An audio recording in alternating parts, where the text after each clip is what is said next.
Good morning sa aton tanan, labi na kita mga taga-Kanlaon yan. Update lang ta sa aton nga bulkan, subong nga aga, alas 8 sa aga.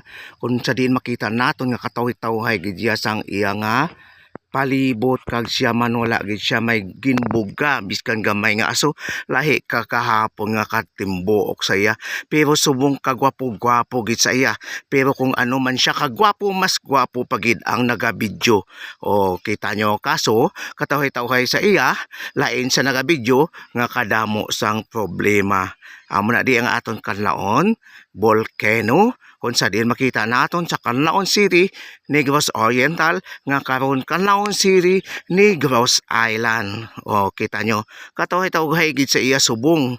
Wala gid sang panganod nga nakatabon kag subong man wala gid mi gamay nga aso nga nagwa sa iya nga nan.